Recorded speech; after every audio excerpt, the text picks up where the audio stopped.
기독교 신앙 이 책부터 시작하십시오. 안녕하세요. 필름포럼 대표 성현 목사입니다.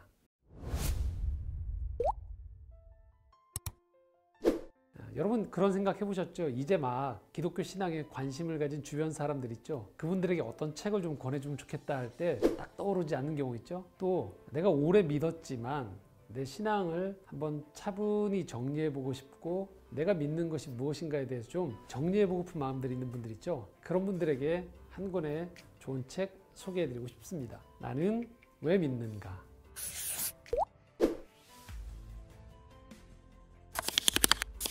이 책의 저자는 김영봉 목사님이십니다. 전 이렇게 이분을 표현하고 싶어요. 지성, 감성, 영성이 조화를 이룬 설교자이자 목회자 그리고 저자다라고 표현하고 싶어요. 감리교 목사님이신데요. 협성신학대학 신학학 교수로 계시다가 지금은 워싱턴 사김의 교회 담임 목사로 섬기고 계십니다. 목사님의 저서들이 참 많이 출간이 됐습니다. 사김의 기도, 또 바늘길을 통과한 부자 같은, 또 근래에는 가만히 위로하는 마음으로 같은, 제가 이렇게 세보니까 16권이 넘더라고요. 저도 평소에 누군가에게 기독교를 소개하려고 할 때 좀 아쉬운 점이 있었어요. 어떤 책들을 소개하면 너무 논리적이기도 하고요. 또 어떤 책들은 기독교 내부의 시선으로 기독교를 소개하다 보니까 이 둘 사이의 갭을 메꾸기가 참 어렵다라는 생각들을 종종 했었거든요. 이 책은 변증서에 가깝습니다. 이 변증이라는 것은 이성적으로 기독교를 설명해드리고 증명해드리는 책인데요. 그런데 여타의 변증서들을 읽다 보면 종종 이런 경우들이 발생을 해요. 여러 가지 철학적이거나 이성적인 부분들을 많이 설명을 해서 정작 내가 궁금한 부분들보다 넘어가는 경우들이 많거든요. 이 책은 불필요한 가지를 상당히 많이 제거했어요. 이 책을 이렇게 비유를 들고 싶어요. 우리가 어떤 낯선 곳에 2박 3일 여행을 간다 하면 여행에 관계된 책을 펴겠죠. 그 도시에 대한. 너무 많이 세세하게 맛집, 여러 가지 쇼핑까지 다 소개하면 참 어렵잖아요. 2박 3일이면 꼭 필요한 여기는 꼭 가봤으면 좋겠습니다. 이곳이 명소입니다. 이곳에서 이런 경험을 하실 수 있습니다. 라고 안내해주는 핵심이 잘 요약된 여행 안내서가 필요하죠. 저는 믿음의 안내서가 바로 이 책의 역할이라고 생각해요. 그런 면에서 정리가 아주 잘 되어 있습니다. 이 책의 내용을 보시면요, 믿음의 가정에서 목사님 스스로가 태어났다라고 고백을 해요. 하지만 아무 생각 없이 믿은 게 아니고 회의하고 불신하는 가운데에서 자신의 믿음의 여정이 펼쳐져 왔다라고 고백을 했어요. 그래서 본인 스스로 이렇게 표현합니다. 목사여서 믿은 사람이 아니고요, 믿기에 목사가 된 사람이다라고 표현하고 있어요. 이 책에서는요, 그럼 왜 믿는가를 이야기하는데 이 앞부분에 나오는데 이 부분이 저는 상당히 좋더라고요. 하나님의 옷자락을 만져봤기 때문이다라는 좀 시적인 표현이죠. 그런 표현을 쓰고 계세요. 우리는 이 신, 하나님의 전체를 만나는 게 불가능하다는 거예요. 인간의 논리, 이성의 범위를 넘어서는 분이기 때문에 그렇죠. 생각해보면 그래요. 내가 만약에 다 파악할 수 있는 분이면 그분이 과연 신일까? 따라서 우리 인간은 이 신의 옷자락, 그 일부분을 만지는 정도밖에 못한다는 거죠. 그런데 중요한 것은 그 옷자락만 만지면 그 정도만 해도 충분히 우리는 하나님을 믿을 수 있다라고 이야기하는 겁니다. 이 책에서는요, 이 신의 옷자락을 만진다는 것을 이렇게 표현하고 있어요. 신에 대한 경험을 하는 것이다. 두 가지입니다. 사건과 변화. 기적적인 체험을 말하는 건 아니고요. 이 신에 대한 이 사건이라는 것은 이 하나님의 말씀이 내 안에 부딪혔을 때 내 마음 가운데에서 그것이 와닿고 감동이 되고 내게 하는 말씀이구나라는 것들을 깨달아지는 순간들을 잘 포착해 놓고 설명해 주고 있어요.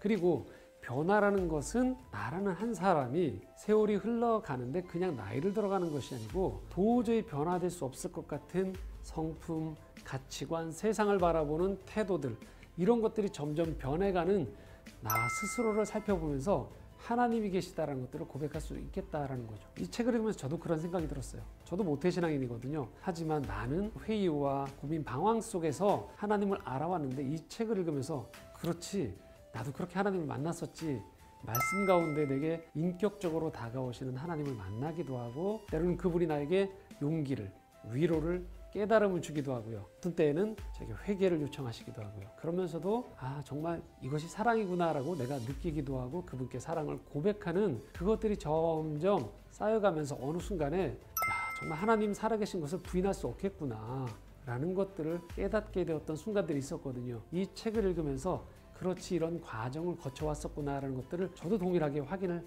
해봤었습니다. 하지만 이 책에서 이렇게 얘기해요. 만약 당신이 거리를 계속 둔 상태에서 마냥 이성적으로 비판하고 합리적으로 의심으로만 일관한다라면 절대 하나님을 만날 수 없다라는 거예요.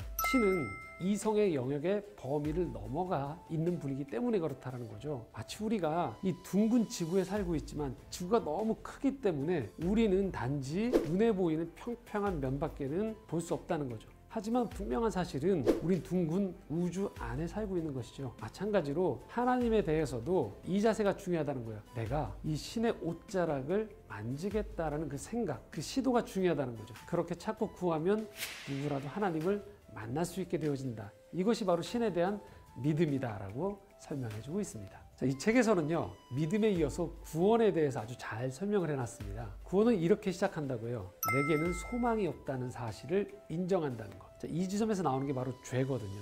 죄를 세 가지 차원으로 설명합니다. 보통 우리가 알고 있는 당신 죄인입니다 하면 우리가 다 거부하거든요. 당신은 죄가 없습니까? 그럴 때 나오는 게 바로 이 표면적인 죄죠. 잘못된 행실이죠. 근데 이것은 1차원적인 거예요. 그 다음 차원이 있다는 거죠. 자, 이 잘못된 행실이 왜 나왔느냐?